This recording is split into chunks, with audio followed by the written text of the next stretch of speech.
नमस्कार, मैं हूं अमित कुमार पाले। सुबह के 9 बजने जाने बड़ी खबरों के साथ हाजिर हैं। नमस्कार, आपके साथ मैं हूं गौनिका अरोड़ा। अगले 1 घंटे में आपको दिखाएंगे हर वो बड़ी खबर जिस पर रहने वाली है आपकी नजरें। बुलेटिन की शुरुआत इस वक्त की बड़ी खबर से करते हैं। पाकिस्तान के पीएम शहबाज शरीफ ने फिर इमरान खान के साथ खेल कर दिया। सुप्रीम कोर्ट के आदेश के बावजूद पूर्व पीएम इमरान खान को फिर अडियाला जेल पहुंचा दिया। 6 घंटे तक अडियाला जेल से बाहर रहने के बाद इमरान खान एक बार फिर से जेल पहुंच गए। और इससे पहले आधी रात को इमरान खान को रावलपिंडी की अडियाला जेल से कड़ी सुरक्षा के बीच इस्लामाबाद के शिफा इंटरनेशनल हॉस्पिटल लाया गया। इस दौरान पूरे रास्ते पर भारी पुलिस फोर्स को तैनात किया गया था। हॉस्पिटल के आसपास इलाके को पुलिस ने अपने कब्जे में ले लिया। मीडिया को भी हॉस्पिटल से दूर रखा गया। हॉस्पिटल के अंदर भी पाकिस्तानी सेना और पुलिस के जवानों को तैनात किया गया है। अस्पताल की सभी लाइट्स को बंद कर दिया गया। स्टाफ के मोबाइल फोन जब्त करा लिए गए। अस्पताल पहुंचने के बाद 6 डॉक्टर्स की टीम ने इमरान की मेडिकल जांच की और जांच के बाद डॉक्टर्स ने उन्हें अस्पताल में भर्ती रखने की जरूरत नहीं बताई और जेल में रखना सुरक्षित माना। अब इसके बाद इमरान को वापस अडियाला जेल लाया गया और उनकी सेल में भेज दिया गया है। इमरान खान को कड़ी सुरक्षा के बीच शिफा हॉस्पिटल शिफ्ट किया गया है। दरअसल सुप्रीम कोर्ट की ओर से ऑर्डर के बाद यह कहा गया था कि इमरान खान को अब अस्पताल में रखा जाएगा और इसके लिए सरकार को महज 2 दिन का वक्त दिया गया है। सुबह 6:50 पर इमरान खान को दोबारा हॉस्पिटल से जेल ले जाया गया। शिफा हॉस्पिटल के बाहर बैरिकेडिंग कर दी गई। मीडिया को भी हॉस्पिटल से दूर कर दिया गया और जेल तक करीब 1000 से ज्यादा पुलिस के जवानों को तैनात किया गया, जो हॉस्पिटल से लेकर जेल तक तैनात थे। तो इमरान खान को लेकर किस तरीके से पाकिस्तान की सरकार ऐसी सख्ती अपना रही है, हॉस्पिटल से फिर से उन्हें जेल शिफ्ट कर दिया गया है और जगह जगह पर सुरक्षा बलों की तैनाती की गई है। जिस वक्त इमरान खान को शिफा हॉस्पिटल लाया गया, उस वक्त जेल से लेकर हॉस्पिटल तक जगह जगह पीटीआई समर्थकों का हुजूम भी देखने को मिला। हालात ऐसे थे कि इमरान के काफिले की एक झलक पाने के लिए उनके समर्थक डिवाइडर्स पर चढ़ गए थे। ये तस्वीरें आप देख रहे हैं। जिस वक्त इमरान खान को अस्पताल लाया जा रहा था, उस वक्त बड़ी तादाद में पीटीआई के समर्थक सड़कों के दोनों किनारे मौजूद थे और जो डिवाइडर था वहां पर खड़े होकर अपने नेता की एक झलक पाने की इंतजार में थे। अपने नेता इमरान खान को देखने के लिए हजारों की संख्या में पीटीआई समर्थक किस तरीके से सड़कों पर आ गए हैं, इसकी तस्वीरें आपने देखी। इमरान खान के स्वागत के लिए समर्थकों ने रास्तों पर फूल तक बिछा दिए और इमरान के समर्थन में रैलियां निकाली गई। तो जब इमरान खान को हॉस्पिटल ले जाया जा रहा था और तब वहां पर किस तरीके से पीटीआई समर्थक इमरान खान का स्वागत फूलों से कर रहे थे, उसकी तस्वीरें आप देख रहे हैं। जगह जगह पर पीटीआई के समर्थक दिखाई दे रहे हैं, इमरान खान के समर्थक दिखाई दे रहे हैं। जिस गाड़ी में उन्हें ले जाया गया उस पर फूल बरसाते हुए दिखाई दे रहे हैं और सड़क डिवाइडर हर जगह पर सिर्फ और सिर्फ पीटीआई के समर्थक। तो आप ये 6 तस्वीरें देख रहे हैं। जिस वक्त इमरान खान को अडियाला जेल से लाया गया था शिफा इंटरनेशनल हॉस्पिटल, उस दौरान कड़ी सुरक्षा व्यवस्था की गई थी। करीब 1000 पुलिस फोर्स के जवान तैनात किए गए थे। लेकिन साथ ही देखिए, इमरान खान के जो समर्थक थे वो नहीं रुके। उन्हें जहां मौका मिला वहां से अपने नेता की एक झलक पाने के लिए वो इकट्ठा हो गए और उनके लिए रास्तों में फूलों की बारिश की गई थी। अब आपको बताते हैं कि इमरान खान के साथ शहबाज सरकार ने किस तरीके से खेल किया। 18 अगस्त को सुप्रीम कोर्ट का इमरान को अस्पताल भेजने का आदेश था और 19 अगस्त को आदेश के खिलाफ सरकार की रिव्यू पिटीशन जो दायर की गई थी उसे खारिज कर दिया सुप्रीम कोर्ट ने, यानी कि अस्पताल ले जाना पड़ा है। लेकिन 20 और 21 अगस्त की आधी रात को इमरान खान को अडियाला जेल से शिफा हॉस्पिटल शिफ्ट तो किया गया, लेकिन 21 अगस्त को सुबह 7 बजे ही अस्पताल में जांच के बाद इमरान को वापस अडियाला जेल शिफ्ट किया गया। यानी कि सुप्रीम कोर्ट का आदेश तो माना गया, लेकिन महज कुछ घंटे के लिए और कुछ घंटे बाद ही इमरान खान को अस्पताल से फिर से जेल में शिफ्ट कर दिया गया। अब क्या वजह है कि सिर्फ 6 घंटे के लिए ही शिफ्ट किया गया? आखिर इमरान को सुबह सुबह 7 बजे ही क्यों दोबारा से जेल में भेज दिया गया? ये तमाम सवाल उठ रहे हैं। लेकिन सुप्रीम कोर्ट में ये पूरी कोशिश की गई पाकिस्तान सरकार की तरफ से कि इमरान खान को अस्पताल ना ले जाना पड़े। रिव्यू पिटीशन तक दायर की गई सुप्रीम कोर्ट के फैसले के खिलाफ, लेकिन आखिरकार फैसला इमरान खान के हक में आया। रिव्यू पिटीशन खारिज हुई और इमरान खान को अस्पताल में एडमिट करवाना ही पड़ा। और इस बीच पीटीआई के नेता जुनैद अकबर ने आरोप लगाया है कि पाकिस्तान की सरकार इमरान खान से डरती है। अगर इमरान जेल से बाहर आए तो शहबाज शरीफ की कुर्सी खतरे में पड़ेगी।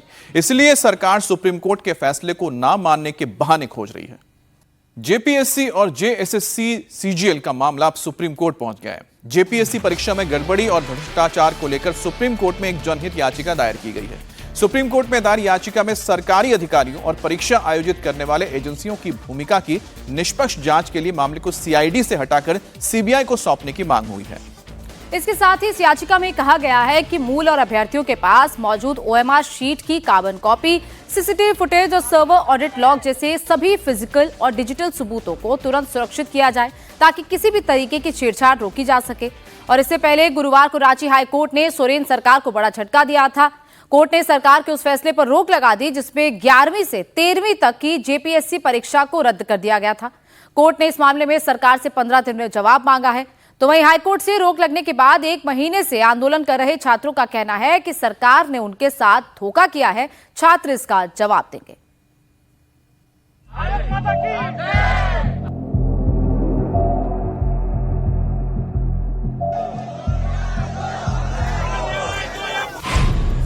सोरेन सरकार को झटका, जेपीएससी भर्ती बहाल।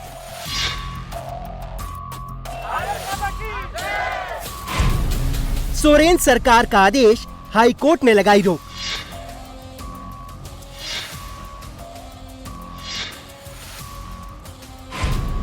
झारखंड में बढ़ गया जेपीएससी, जेएसएससी, सीजीएल का झमेला।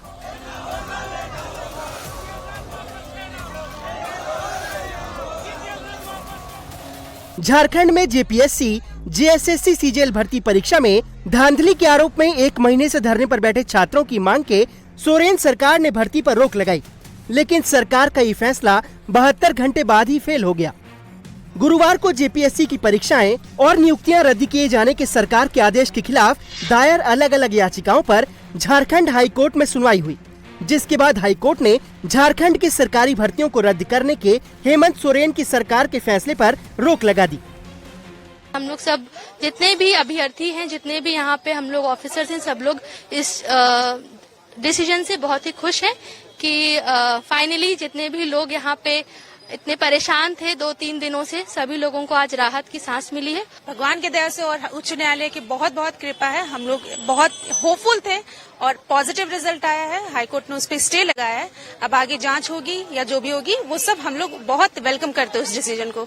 और हाईकोर्ट ने हमें बोला है कि आप आराम से जाके ड्यूटी ज्वाइन कर सकते हैं। फाइनल जो भी डिसीजन होता है, जो भी जांच में आता है, उसके लिए बिल्कुल हम सब रेडी है और हम लोग सब बहुत खुश है। 3-4 दिन से बहुत परेशान सारे लोग थे। फाइनली आज हम लोग बहुत खुश है और बहुत बहुत धन्यवाद देते हैं हाईकोर्ट का। झारखंड हाई कोर्ट ने हेमंत सोरेन के फैसले से बेरोजगार हुए अफसरों को आज से ड्यूटी ज्वाइन करने को कहा है। इसके साथ ही कोर्ट ने झारखंड सरकार से 15 दिन के अंदर जवाब मांगा है कि इस तरह का फैसला किस आधार पर लिया गया था। 11 to 13 जेपीएससी में स्टे मिला है, सब लोग को अच्छा लग रहा है और ठीक है, हमारे जॉब को रीस्टेट कर दिया गया। अभी हमारा है कि ठीक है, हमें स्टे मिला है, फिर अभी लेकिन प्रोसीडिंग चलेगी, तो आगे जैसा होगा न्यायालय का जैसा आदेश आएगा। जेपीएससी कर्मचारियों को हाई कोर्ट से राहत मिल गई है, लेकिन जेएसएससी, सीजीएल के कर्मचारियों का भविष्य अभी भी अधर में लटका है। गुरुवार को जेएसएससी, सीजीएल के कर्मचारियों ने रांची की सड़कों पर सरकार के खिलाफ मार्च निकाला। सैकड़ों कर्मचारी हाथों में तिरंगा लेकर सड़कों पर उतरे और सोरेन सरकार से भर्ती प्रक्रिया रद्द करने के फैसले को वापस लेने की मांग की। सरकार ने एक तरफा फैसला किया है। सरकार ने, मुझे लगता है कि अपने सारे रास्तों को एग्जॉस्ट नहीं किया। ये एक हेस्टी डिसीजन है जो एक्सटर्नल फोर्सेस प्रेशर बनाने से उसके दबाव में आके सरकार ने एक हेस्टी डिसीजन लिया और एक तरफा डिसीजन लिया है। सरकार को लगता है कि करप्शन हुआ है तो पहले जांच करती, उसके बाद हम लोग को हटाती, या दूसरा जैसे न्यायालय के आदेश में कहा गया, जैसे हम लोग के अपॉइंटमेंट लेटर्स में भी है कि जो दोषी पाए जाएंगे उनको बाहर निकाला जाएगा। तो सरकार को 6 महीने में वो करना चाहिए था। हम लोग को जो दोषी है उनको बाहर निकाल के जो वैकेंसी क्रिएट हो रही है उनको दोबारा से फ्लोट करना चाहिए था। सरकार ने ऐसा कुछ किया नहीं और एक तरफा डिसीजन ले लिया। मेहनत करके अपनी माँ के आंसू को पोंछने की कोशिश करी, ठीक है, और कोई आता है और बोलता है कि सब चोर हैं, तो ये कैसे मान्य होगा?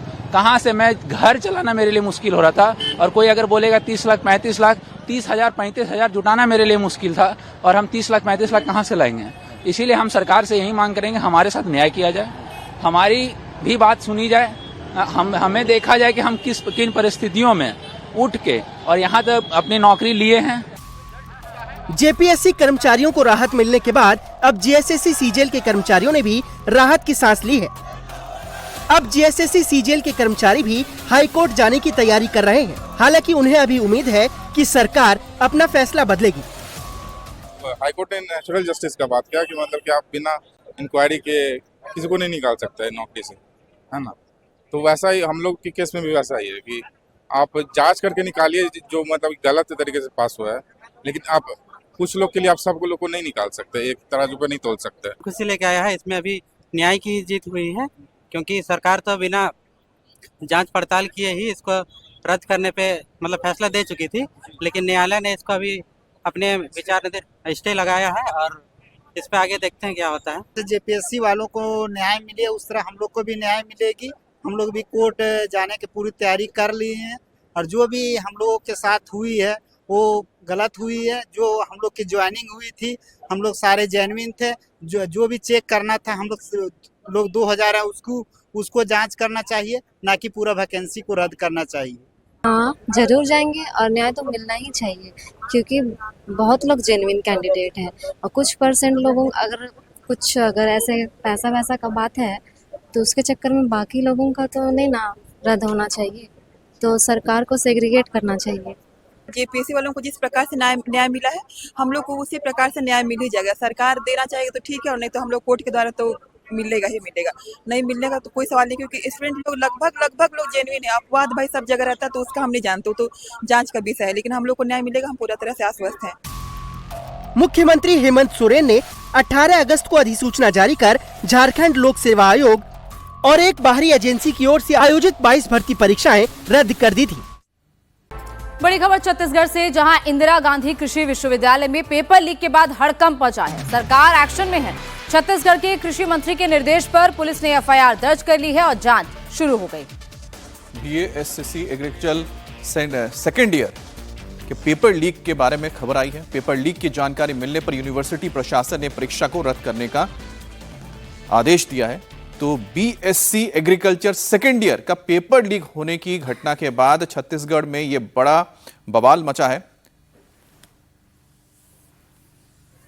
कोई है उनका मेल था तो उसी समय उसकी इंक्वायरी कमेटी बन गई। इंक्वायरी फिर थोड़ी देर बाद एक 2 पेज का पेपर भी अवेलेबल व्हाट्सएप में आया है, जिसमें क्या कहते हैं कहीं ऊपर क्वेश्चन पेपर नहीं लिखा है लेकिन 2-3 पेज हैं। उसको और ओरिजिनल क्वेश्चन पेपर को कमेटी इंस्पेक्ट कर रही है, टाइमिंग्स को इंस्पेक्ट कर रही है और जैसे ही होगा 4 बजे के पहले उस समय जब आया था 10:44 को कैंसिल होंगे तो आपकी भावना ये जो है उसका ध्यान रखा जाएगा कि ऐसे टाइमिंग पे परीक्षा कराई जाएगी जिससे विद्यार्थी नॉर्मल रूटीन में जब आएंगे तभी क्लियर ऐसे टाइमिंग पे परीक्षा कराई जाएगी जिससे। वहीं मामले पर मुख्यमंत्री विष्णुदेव साय की नजर है। उन्होंने कहा है कि यह घटना हमारे संज्ञान में है, परीक्षा रद्द करने दी गई है और 5 सदस्यीय जांच कमेटी का गठन भी किया गया है। रिपोर्ट आने के बाद दोषियों के खिलाफ सख्त कार्रवाई होगी।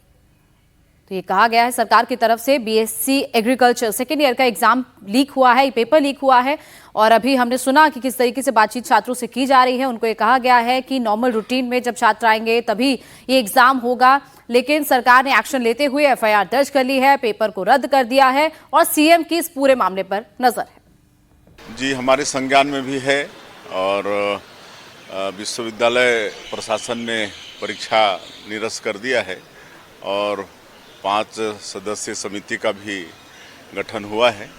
उस पर जांच होगी और जांच के बाद रिपोर्ट आने पर दोषीदारों के ऊपर में सख्ती से कार्रवाई होगी। और खबर जेनजी से जुड़ी हुई है। उत्तर प्रदेश में जेन अल्फा के बाद अब जेनजी सड़कों पर उतर आए हैं। गुरुवार को कन्नौज के राजकीय इंजीनियरिंग कॉलेज में स्कॉलरशिप नहीं मिलने से नाराज छात्र और छात्राओं ने जोरदार प्रोटेस्ट किया और सैकड़ों की तादाद में छात्र और छात्राएं कॉलेज के गेट के बाहर धरने पर बैठ गए। हंगामे की सूचना पर पुलिस और आला अफसर मौके पर पहुंचे। छात्र छात्राओं को समझाने की कोशिश हुई, लेकिन बच्चे किसी की भी सुनने को तैयार नहीं दिखे। इसके बाद मौके पर ज्वाइंट मजिस्ट्रेट वैशाली पहुंची और बच्चों के साथ बातचीत की, लेकिन बच्चे सरकार से लिखित आश्वासन की मांग कर रहे थे। छात्रों का यह कहना है कि वो 5 महीने से स्कॉलरशिप के लिए भटक रहे हैं, लेकिन उन्हें अब तक कोई जवाब नहीं मिला। इसके बाद जॉइंट मजिस्ट्रेट वैशाली ने मंत्री असीम अरुण की चिट्ठी बच्चों को दिखाई, जिसमें कहा गया कि स्कॉलरशिप ना पाने वाले छात्र दोबारा आवेदन कर सकेंगे और सभी छात्र छात्राओं की स्कॉलरशिप 27 सितंबर से 2 अक्टूबर तक खातों में आ जाएगी, जिसके बाद ये पूरा प्रोटेस्ट खत्म हुआ। अब छात्रों ने आरोप लगाया है कि स्कॉलरशिप के लिए कॉलेज से जो मास्टर डेटा भेजा जाता है उसमें गलतियां थी और कॉलेज प्रशासन ने उसे वक्त पर नहीं भेजा, जिसके चलते उनकी स्कॉलरशिप रुक गई है। हम लोग कोई प्रोटेस्ट नहीं कर रहे हैं, हम लोग बस खाली अपनी फीस के लिए, स्कॉलरशिप के लिए बोल रहे हैं, क्योंकि हम लोग लोन लेके पढ़ रहे हैं, हमारे पेरेंट्स भी परेशान हो रहे हैं। अभी तक स्कॉलरशिप नहीं, हम लोग कैसे फीस दे, क्या हम लोग फिर से लोन ले या कहाँ से करें, कैसे करें? हम लोग भी गरीब फैमिली से आते हैं, तो हम लोग कोई वो नहीं कर रहे, परेशान नहीं कर रहे हैं, तो लोगों को सुनना चाहिए टीचर्स को, लेकिन हम कोई सुन नहीं रहा है। हम लोगों की सर छात्रवृत्ति जो है 5 महीने से, पिछले 5 महीने से हम डीएम सर के पास में, एडीएम सर के पास में और जो मंत्रालय देखते हैं माननीय असीम अरुण जी समाज कल्याण विभाग का, उनके पास भी 2 बार गए और हम लोगों को डेट पर डेट दी जाती है कि 15 दिन में हो जाएगा, 15 दिन में हो जाएगा। और माननीय डॉक्टर सर के भी पास गए, उन्होंने बताया कि आप हम लोग बात कर रहे हैं आगे अधिकारियों से और आपकी समस्या हो जाएगी सॉल्व। हमारी स्कॉलरशिप नहीं आई, 5 महीने से हम लोग बताया जा रहा है कि हम लोग स्कॉलरशिप आएगी, लेकिन कुछ नहीं हो रहा है। हम परेशान हो गए, हमें लिखित में चाहिए, हमें लिखित में चाहिए कि हमें स्कॉलरशिप चाहिए, वो लिख के दे कि हमारी आएगी। हम लोग डीएम तक गए हैं, लेकिन सब कुछ है कि बोले आ जाएगी, हमें कोई इंसाफ नहीं मिल रहा है। एमएलए तक हम। तो वही कॉलेज के डायरेक्टर का कहना है कि उन्होंने सभी छात्र छात्राओं के पेपर टाइम से भेजे थे, लेकिन पोर्टल में खामियों के चलते बच्चों की एप्लीकेशन प्रोसेस नहीं हो पाई, जिसकी वजह से स्कॉलरशिप अटक गई।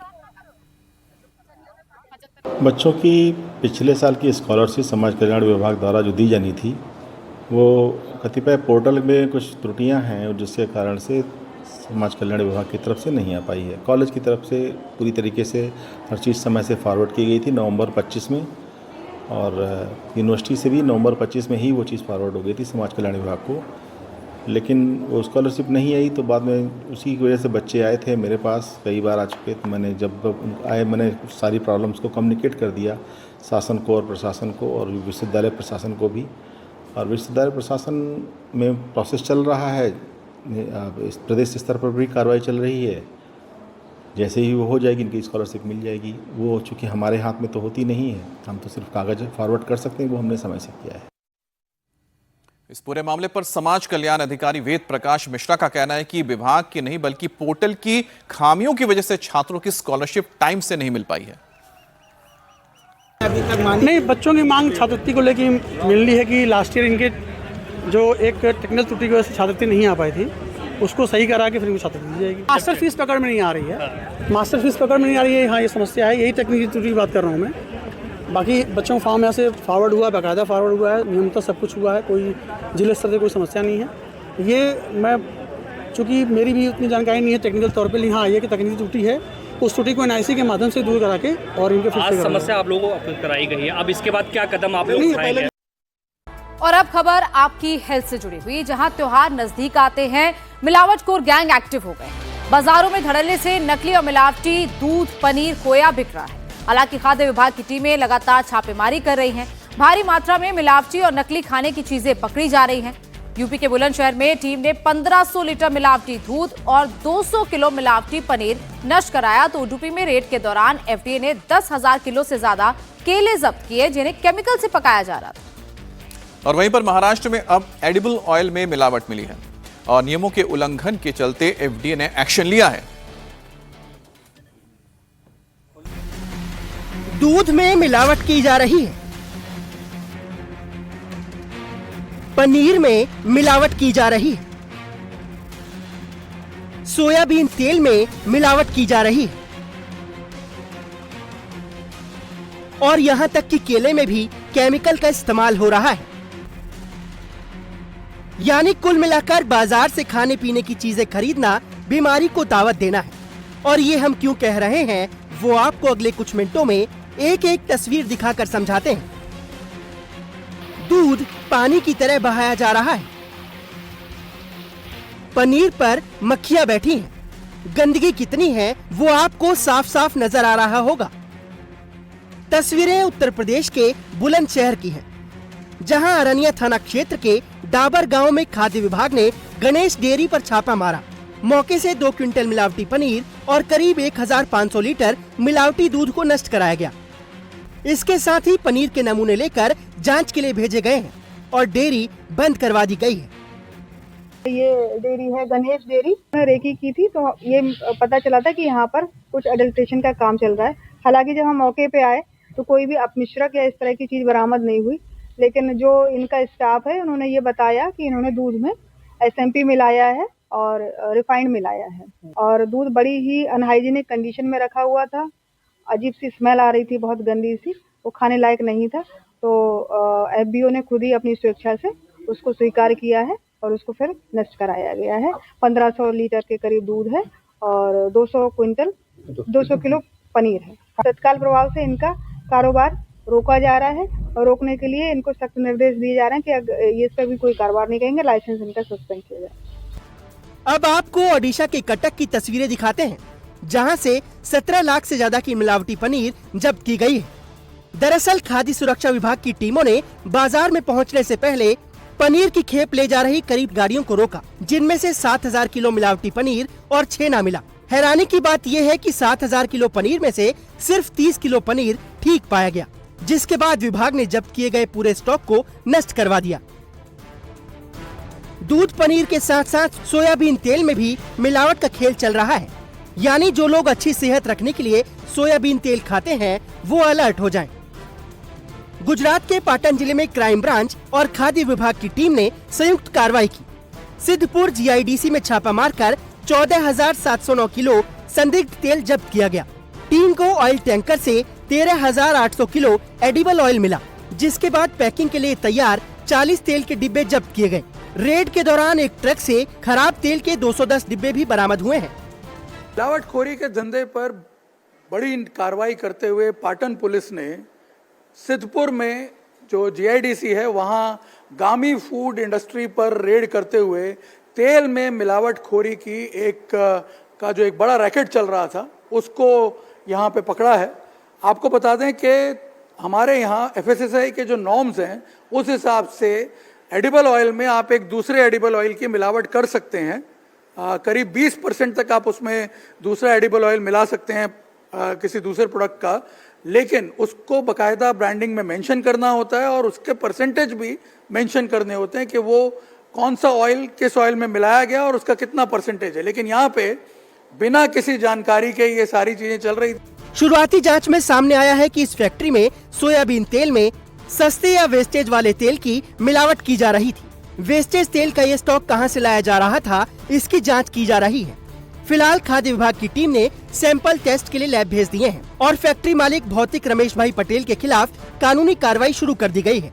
इस इंडस्ट्री में अलग अलग ब्रांड के ऑयल बेचे जा रहे थे और उसमें जो बचा हुआ ऑयल प्रिक्योर किया जाता था अहमदाबाद और बड़े शहरों में से, जो होटलों में ऑयल बच जाता है उसको प्रिक्योर करके लाया जाता था और मल्टीपल ऑयल जो थे अलग अलग ब्रांड्स के उसको उसमें मिला करके किसी को सोयाबीन का ऑयल बता करके बेचा जाता था, कोई सरसों का ऑयल बता करके बेचा जा रहा था या राइस ब्रांड बता करके बेचा जा रहा था। जैसे जब यहाँ पे बीती रात रेड हुई है तब ये जो बड़ा टैंक है जहाँ पे रॉ मटेरियल स्टोर किया जाता है, यहाँ करीब 11,000 किलो 11 टन सोयाबीन का ऑयल जो है वो स्टोर करके रखा हुआ था। इसके सैंपल्स जो हैं वो फूड डिपार्टमेंट ने बाद में आकर के लिए हैं। एडिबल ऑयल में मिलावट के खिलाफ महाराष्ट्र के FDA कमिश्नर तुकाराम मुंडे भी एक्शन में हैं।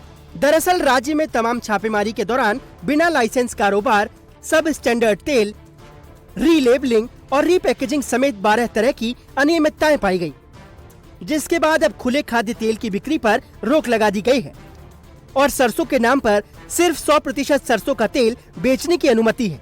FDA कमिश्नर तुकाराम मुंडे ने एडिबल ऑयल में मिलावट और नियमों के उल्लंघन पर ऑर्डर जारी कर दिया है।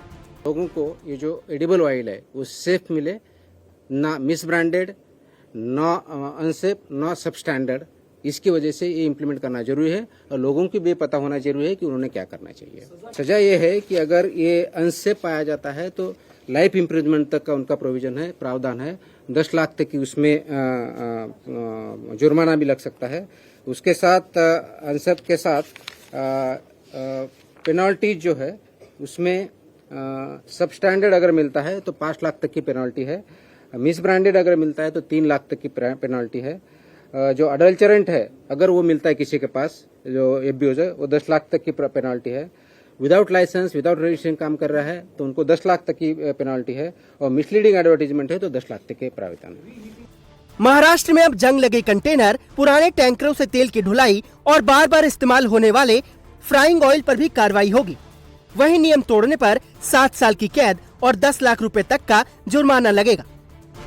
रीयूज है, ये क्या होता है कि बहुत से इंस्टीट्यूट है जैसे कि होटल्स हो, रेस्टोरेंट हो, यहाँ पे ये ऑयल बार बार यूज किया जाता है और बार बार यूज करने के बाद उसका क्वालिटी सब स्टैंडर्ड हो जाता है। इसको टीपीसी लेवल बोलते हैं। ये टीपीसी लेवल ऑयल का 25 से रीयूज वाला 25 से ज्यादा नहीं होना चाहिए, 25% से ज्यादा नहीं होता। वो इंस्ट्रूमेंट उसमें दिखता है, सबको दिखता है। तो वो 25% से ज्यादा होता है तो उसका इम्पैक्ट वो फैट की जगह वो ट्रांसफैट में कन्वर्ट होता है, और trans fat is very dangerous to our health. इसलिए वो टीपीसी 25 लेवल से ऊपर नहीं होना चाहिए। जो फ्रेश ऑयल है उसका टीपीसी लेवल 15 से ज्यादा नहीं होनी चाहिए। जो रीयूज है तो इसके लिए र्यूको गाइडलाइन है, reuse purpose use cooking oil guidelines है। उस हिसाब से देयर आर एनलिस्टेड वेंडर्स, उनको उन्होंने सेल करना है या देना है। आप अगर खुद को हेल्दी रखने के लिए फल खाते हैं तो आपको जानकर हैरानी होगी कि अब फल भी हेल्दी नहीं रहे, क्योंकि कर्नाटक के उडुपी से जो तस्वीरें सामने आई उसने सबको परेशान कर दिया। दरअसल खाद्य विभाग को सूचना मिली थी कि उडुपी में केमिकल का इस्तेमाल कर केला पकाया जा रहा है, जिसके बाद टीम ने एक ऑपरेशन चलाया और उडुपी के अलेयूर, केमथूर और डुगलीपाड़ू गांवों में उन दुकानों पर छापा मारा जहां केले को केमिकल का इस्तेमाल करके पकाया जा रहा था। टीम ने 10,890 किलो केले जब्त किए हैं, जिनकी अनुमानित कीमत करीब 8,71,000 रुपए है। राजस्थान के जयपुर में भी त्योहारों से पहले मिलावटखोरों पर शिकंजा कसा जा रहा है, जहां टीम ने शुद्ध आहार मिलावट परवार अभियान के तहत रेड की और रेड में 893 किलो खाद्य सामग्री नष्ट कराई गई, जिनमें मावा, पनीर, घी और दूध शामिल था। साथ ही 142 नमूने जांच के लिए भेजे गए हैं। शहर शहर खाद्य विभाग की रेड जारी है और लोगों से अलर्ट रहने की अपील की गई है। देश भर में भारी बारिश, बाढ़ और लैंडस्लाइड का दौर रुकने का नाम नहीं ले रहा। मॉनसून जानलेवा हो चुका है। कई राज्य बाढ़ बारिश के चलते प्रभावित हैं, सड़कें बंद है, लगातार रेस्क्यू चलाया जा रहा है और इस बीच आज भी कई राज्यों में बारिश का अलर्ट दिया गया है। 27 राज्यों में बारिश का अलर्ट है। लोगों से बेवजह घरों से ना निकलने को कहा गया है और प्रशासन हर स्थिति से निपटने के लिए अलर्ट मोड पर है।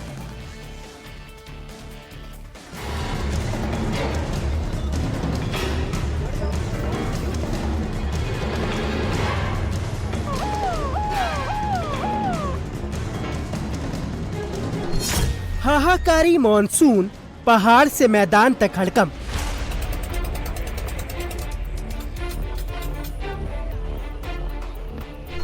शहर शहर बना समंदर, तबाही का मंजर।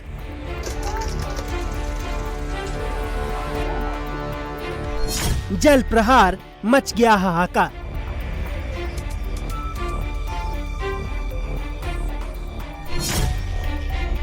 पूरब से पश्चिम और उत्तर से दक्षिण तक आसमानी आफत से हाहाकार मचा है। कहीं बारिश से बाढ़ जैसी स्थिति है तो कहीं पहाड़ियां दरक रही हैं। मॉनसून कितना विकराल हो चुका है उसका अंदाजा आप इन तस्वीरों से लगा सकते हैं। जहां तक नजर जाएगी सिर्फ और सिर्फ पानी का सैलाब दिखेगा। घर, मकान, दुकान सब डूबे हुए हैं और मॉनसून जानलेवा हो चुका है। सड़कें समंदर बन गई, घरों में कई फीट तक पानी भर गया है। रेलवे स्टेशन पर पानी भर गया। हाल ऐसा हो गया कि पटरी कहाँ है ये तक नहीं पता चल पा रहा था। तस्वीरें यूपी के प्रयागराज के रामबाग रेलवे स्टेशन की हैं, जहां पटरियां पानी में डूब गईं और ट्रेन का संचालन ठप हो गया। जिले में बीते 4 दिनों से हो रही बारिश ने तबाही मचाई हुई है। पिछले 3 दिन में 205 मिलीमीटर पानी गिरा। गंगा के साथ साथ यमुना में भी पानी हर 24 घंटे में 60-60 सेंटीमीटर तक बढ़ता जा रहा है, जिससे निचले इलाकों में पानी भर गया है और सड़कों गलियों तक का पता नहीं चल पा रहा। 7-8 दिनों से लगातार मतलब कि नदियों के तेज बहाव से पानी बहुत तेज अब आ रहा है और डेली रात को लगातार लगभग रात में डेली बारिश हो रही है। इस वजह से अंदर का पानी भी बाहर आ रहा है, उधर के लोगों को आने जाने में बहुत ज़्यादा दिक्कत हो रही है आजकल। बहुत दिक्कतें हो रही, जानवर है, पशु हैं, आदमी सब बंद हो गए हैं, कीड़े मकोड़े इधर चढ़ रहे हैं, बहुत दिक्कतें हो रही है। प्रयागराज में बहुत ही जबरदस्त घनघोर बारिश हुई है, जिसके कारण जो निचले इलाके थे उन इलाकों में कुछ जलभराव हुआ था, जिसको लेकर के नगर निगम और हम सब लोग लगातार प्रयासरत हैं। जिले में सड़कों पर नाव चल रही है। सभी बड़े अधिकारी सड़क पर उतरे हैं और एक एक इलाके का जायजा लिया जा रहा है। प्रशासन लगातार रेस्क्यू ऑपरेशन चला रहा है। लगातार जो बारिश हो रही थी उससे हमारे जो कुछ मोहल्ले थे, जो लो लाइंग एरियाज थे, वहाँ पे जल जमाव की स्थिति उत्पन्न हो गई थी और पानी निकलने में थोड़ा समय लगा, लेकिन पिछले 24 घंटे में बहुत सुधार हुआ है। हमारा जॉर्ज टाउन जो एरिया था, जहाँ पे कल तक बहुत ज़्यादा पानी बह रहा था, वो काफ़ी हद तक पानी निकल चुका है। संगम पेट्रोल पंप पूरी तरह से क्रियाशील हो गया, उसके पीछे जॉर्ज टाउन थाना, वहाँ से भी पानी निकल चुका है। अब थोड़े बहुत जो हमारे लो लाइंग एरिया के मोहल्ले हैं, वहाँ पे अभी थोड़ा बहुत पानी बचा है, वो भी मौसम भी अभी ठीक है। तो जिस तरह से टीमें लगी हैं और पंपिंग सेट्स वगैरह काम कर रहे हैं, जल्दी ही ये भी पानी निकल जाएगा।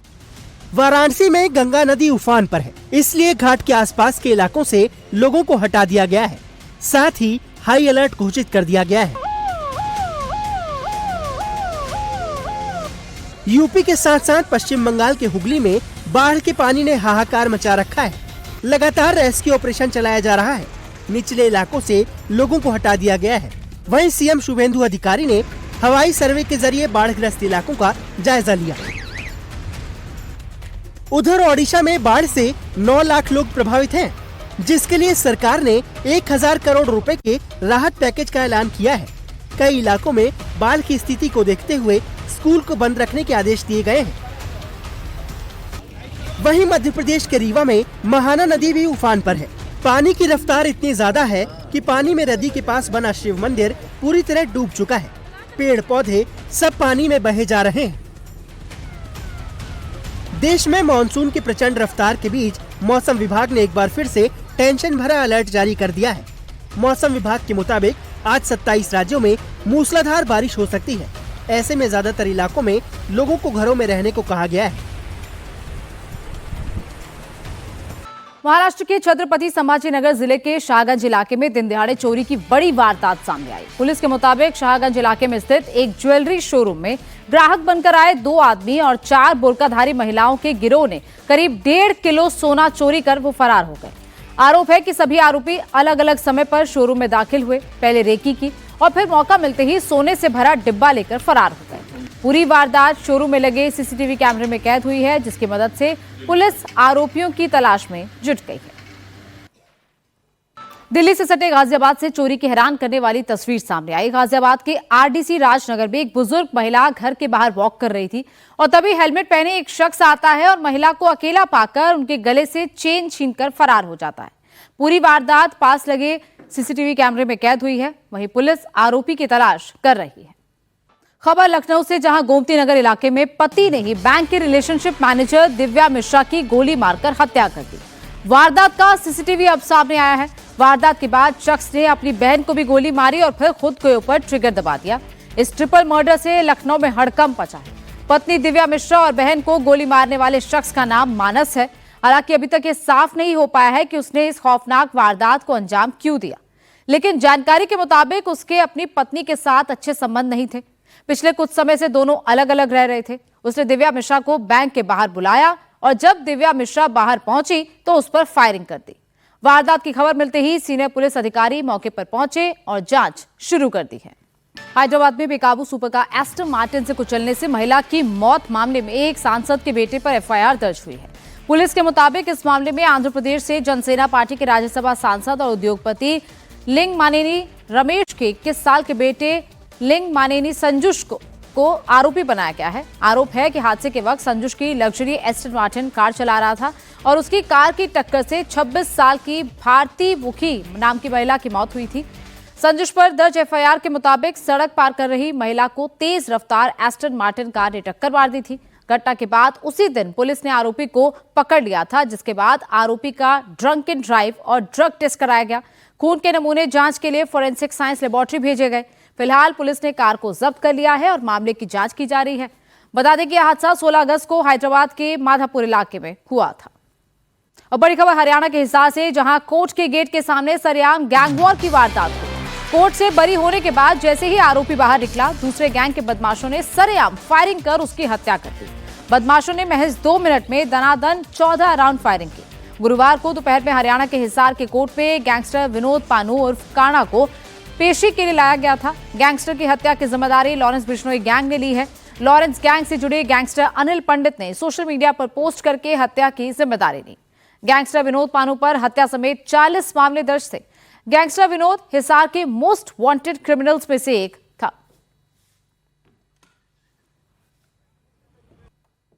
एक गोली चली तो उसके बाद मैं यहाँ पे कोर्ट पे से आया तो मैंने देखा कि विनोद पानू यहाँ नीचे गिरा हुआ था। तो उसके बावजूद भी जो गोली मारने वाला व्यक्ति था, नीचे गिरने के बावजूद भी उसने 5 से 6 गोलियां और चलाई विनोद पानू पर। उसके बाद उसने वकीलों वाली पार्किंग की तरफ भागने की कोशिश की तो पुलिस वाले उसके पीछे भागे और पुलिस वालों ने उसे वहां वकीलों वाली पार्किंग में पकड़ लिया। आज इनका केस का फैसला आना था, इन्हें कोर्ट ने बरी कर दिया था। तो ये अपने अपने घर जा रहे थे तो हाथों हाथ पीछे से इनकी जो पीछे कोई राइवलरी वगैरह चल रही होगी शायद, तो उस टाइम आके यहाँ पे इनकी फायरिंग वगैरह स्टार्ट हो गई और फिर वह व्यक्ति वकीलों वाली पार्किंग की तरफ गोली मारकर उनको भाग गया, जिसको बाद में पकड़ लिया गया।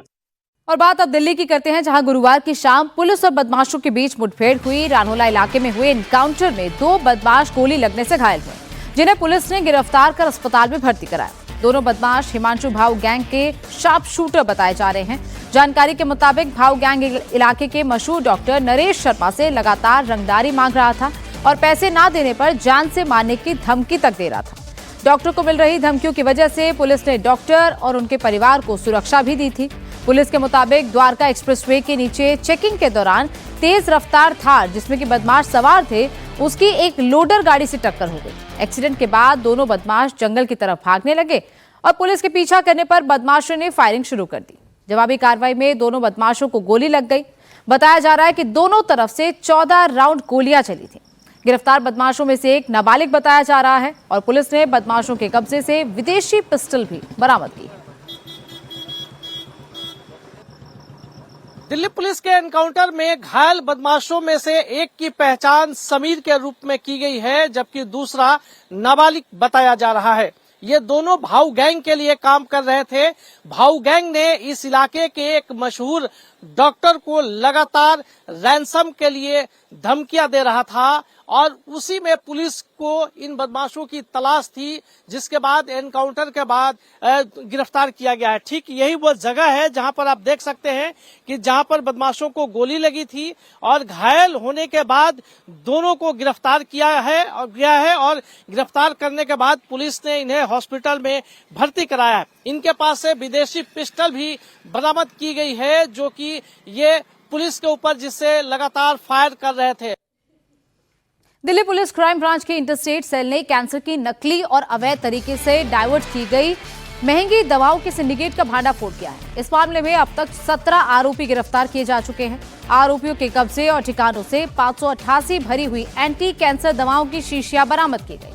बरामद दवाओं और दूसरे सामान की कीमत करीब 9 करोड़ रुपए बताई जा रही है। जानकारी के मुताबिक सिंडिकेट से जुड़े ठिकानों से करीब 50 लाख रुपए नकद भी बरामद हुए। बता दें कि इस कार्रवाई के दौरान दिल्ली एनसीआर, मुंबई, हैदराबाद, हरियाणा, उत्तर प्रदेश और बाकी राज्यों तक फैली हुई इंटरस्टेट सप्लाई चेन का खुलासा हुआ।